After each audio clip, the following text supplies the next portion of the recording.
Olá, no vídeo de hoje vamos falar sobre algumas dicas para a formação financeira do casal no início de relacionamento, tendo como base o livro Casais Inteligentes Enriquecem Juntos, Finanças para Casais, escrito por Gustavo Cerbasi. A ideia é dividir essa resenha e dicas em 3 partes: início da vida a 2, casal com filhos, mentalidade para a manutenção do casamento. Pedimos que se inscreva no canal e deixe nos comentários o que achou das dicas compartilhadas com você.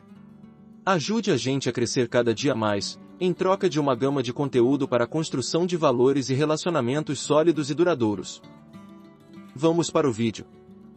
Para Gustavo Cerbasi, a maior parte dos problemas dentro do relacionamento se originam de uma má gestão financeira do casal. Ainda que o casal não perceba ser o dinheiro o problema, ele está por trás das discussões. O casal deixa de sair por precisar economizar, logo vem a conclusão que é falta de romantismo. As roupas começam a ficar velhas e o dinheiro é pouco, é visto como desleixo, e assim por diante. Por isso, a importância de uma boa gestão financeira, em que ambos entendam que devem compartilhar os planos em comum e planejar juntos a vida financeira do casal.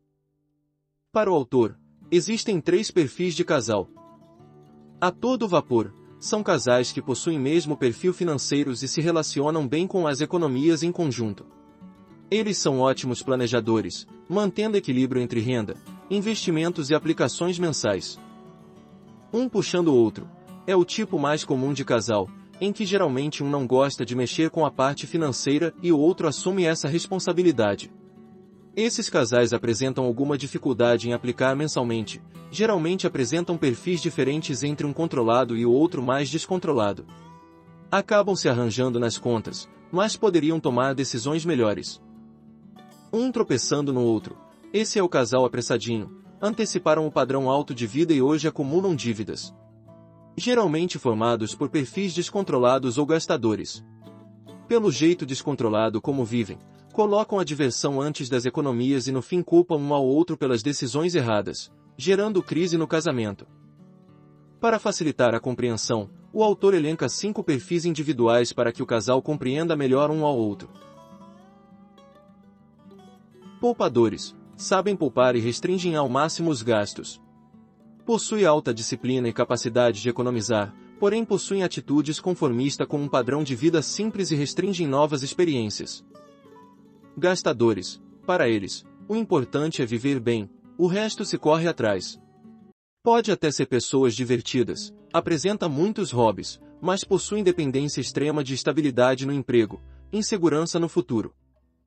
Desligados. Gastam menos do que ganham, mas não sabem quanto ao certo. Em geral, pagam tudo e guardam quando sobrar. Apresentam dificuldade de planejar e resistência à disciplina. Descontrolados. Estão sempre cortando gastos, mas nunca sobra.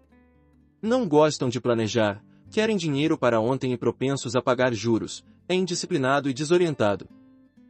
Financistas. São rigorosos com o controle de gastos e propósitos de economizar. Mestre das planilhas e de investimentos. Possuem boa capacidade de empregar seu dinheiro.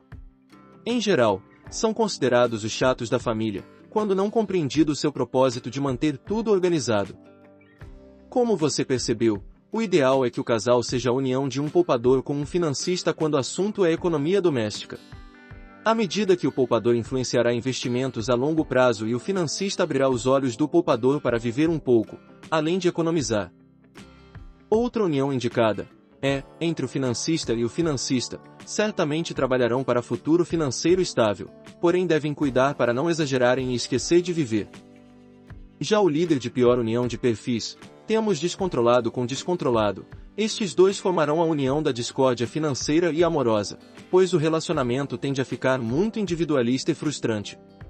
Não conseguem planejar e sair das dívidas. O autor destaca que, exceto os casais descontrolados, os demais, quando são iguais entre si, conseguem formar uma boa união se aprenderem a lidar com o dinheiro. Mas se você é de perfis diferentes, não se preocupem, não precisa se divorciar. O autor apenas classifica os perfis para facilitar o entendimento dos pontos fracos e fortes de cada um, e como o casal pode equilibrar suas finanças e o romance. Gustavo Cerbasi tenta explicar o porquê da dificuldade dos casais planejarem. Em parte, o autor descarta os estereótipos da classe média, a ideia de que os casais idealizam um começo de vida incompatível com o seu padrão, se endividando antes mesmo de formar a união. Isso se aplica àqueles casamentos dos sonhos ou à compra impulsiva de um apartamento, em que o casal já começa pagando dívidas ou com sua renda toda consumida por elas. Com o tempo isso corrói o relacionamento em brigas e frustrações. A situação ainda piora se o casal possui um perfil mais gastador e ligado ao luxo e de viver apenas o presente.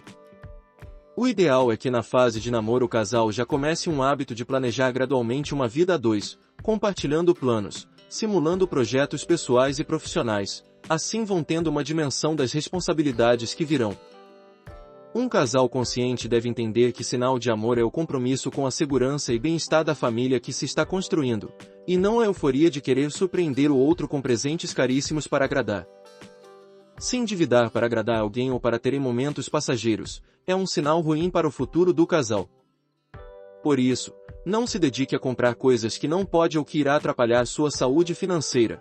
Ao invés disso, seja criativo. Opte por presentes com significado para vocês dois. Uma parceira que recebe isso com felicidade possui grandes chances de te ajudar a construir alguma coisa. Alguém que é gastador e soberbo, que acha que você tem que pagar tudo e mover o mundo por ela, certamente te arrastará para a lama financeira, pois o casamento é compreensão de reciprocidade e responsabilidade. Não é uma aventura. Casamento é uma decisão que deve ser pensada com calma e planejada. Evite festas gigantescas. Ao invés disso, use a criatividade do casal, coloque na ponta do lápis se compensa gastar com festividades, viajar ou investir o dinheiro no conforto do início a dois do casal. Conheço casais que começam a vida fundado em financiamento da festa de casamento. Ou seja, comemoram as dívidas e a preocupação. Gastaram o que não podia em um único dia, e moram de aluguel. Festas que chegam a custar um apartamento, apenas para mostrar para quem vocês querem agradar. Qual a utilidade disso para a vida a dois? Em meu casamento, gastamos incluindo o cartório, R$ 2.800, e esse valor se referia a um dinheiro que eu tinha na poupança. Fizemos tudo em casa, estudamos decorações na internet, achamos um estilo industrial e nos baseamos nele, compramos flores suficiente para decorar, ela e eu fizemos e organizamos tudo. Convidamos somente as pessoas mais próximas, elas tiraram diversas fotos, as quais mandamos para um fotógrafo editar as melhores e montar um álbum. Tiramos algumas extras quando tivemos uma folga em um local turístico, e pronto. Após a lua de mel, sentamos, organizamos nossas contas um com o outro, planejamos as despesas fixas e variáveis e os investimentos. O objetivo era montar a reserva de emergência, e depois de montar, investir em renda fixa e variável para fazer a aposentadoria com rendimentos. Casar não deve ser uma decisão emotiva. Casamento é uma decisão racional, um contrato em que ambos decidem construir algo valioso e seguro. Casais que agem de forma emocional e não entendem a diferença entre a vida de namoro e casado, acabam se separando sem antes mesmo de conseguir pagar a festa. Isso acontece porque não entendem as responsabilidades de um lar, as quais são maiores do que a vida de solteiro. Você tem a rotina, a família de ambos, despesas, manutenções, ou seja, aquela vida de namoro de curtição e diversão sem limites já não se aplica, pois os compromissos são diferentes. Mas como planejar ao longo da vida? Se vocês se conheceram melhor, passaram pelo test drive, o qual é o namoro, e se planejaram individualmente para controlar suas respectivas finanças, é o momento de começar a pensar em construir um futuro juntos. O casamento é a formalização contratual dessa decisão. Por isso é importante planejarem juntos as finanças, pois algumas questões da vida de casado precisam serem observadas e conversadas antes de oficializar a união. O primeiro passo é se livrar das pedras do caminho.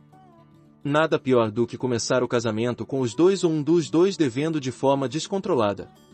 As brigas por causa de dinheiro serão uma constante, e, a cada frustração em comprar algo para o casal será lembrado o fato de que se o outro não devesse tanto seria possível.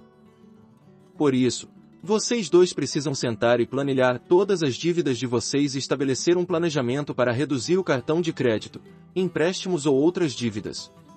Se tiver capital e investimento de risco, e está esperando um milagre para pelo menos zerar a perda, é preciso avaliar se não é o caso de liquidar o investimento e assumir a perda com o objetivo de se livrar das dívidas. Às vezes é melhor vender um imóvel que se tem, liquidar as dívidas, as quais geram juros e mais juros, reinvestir o montante que sobrar em uma reserva de emergência, e morar de aluguel em um local abaixo dos padrões de seus rendimentos. Isso desafogará as contas e oportunizará poupar para o futuro e para a vida a dois. Planilhado as dívidas e rendimentos, é hora de decidir sobre as contas bancárias de cada um dos nubentes.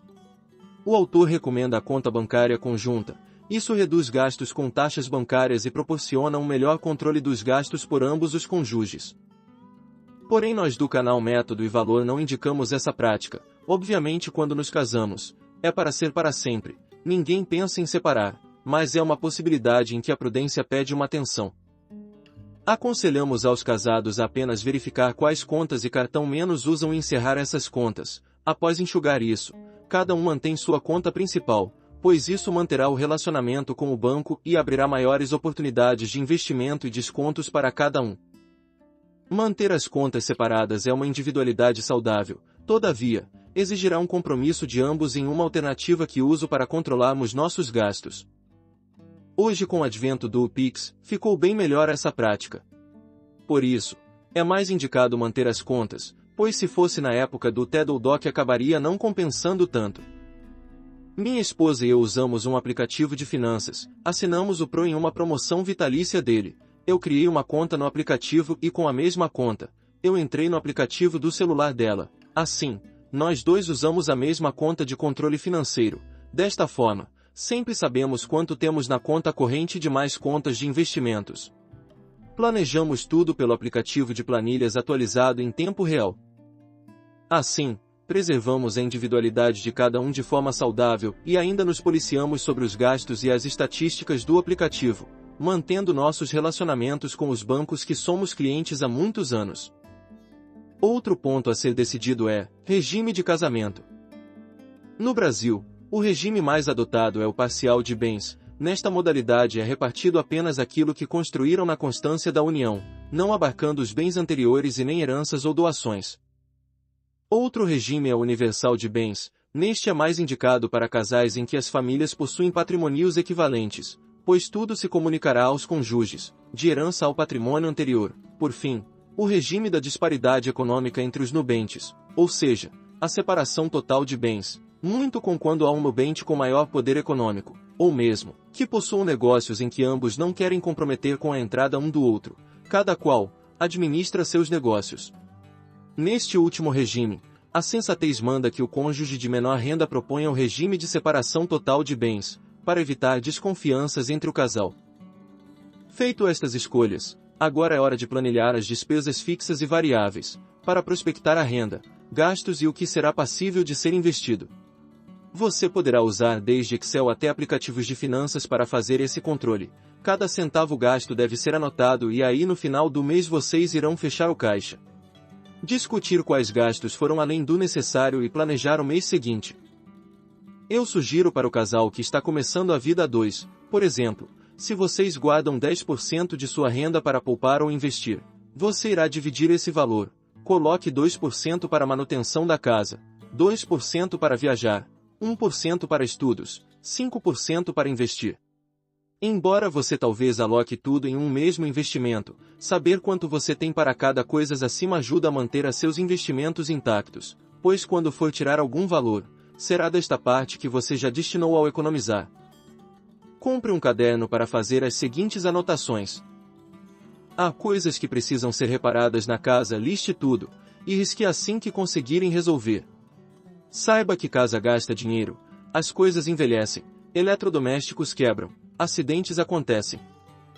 B. Coloque a lista de coisas que querem comprar para deixar o lar aconchegante e vá acompanhando pela ordem de prioridade.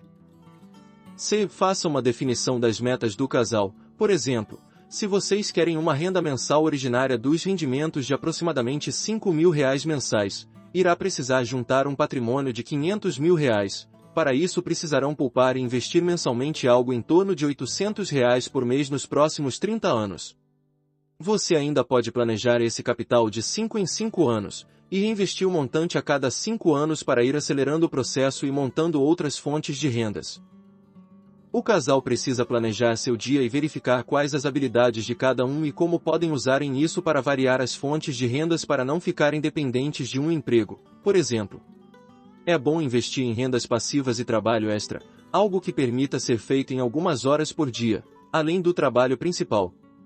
Essas rendas que entram fora da principal são ideais para acelerar os investimentos do casal.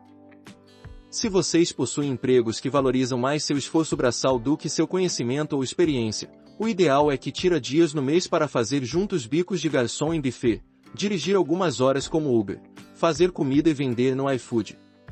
Algo para folga que não vá prejudicar a saúde e o relacionamento de vocês. Espero que tenha compreendido as ideias centrais deste resumo e que possa aproveitar algo no dia a dia do casal.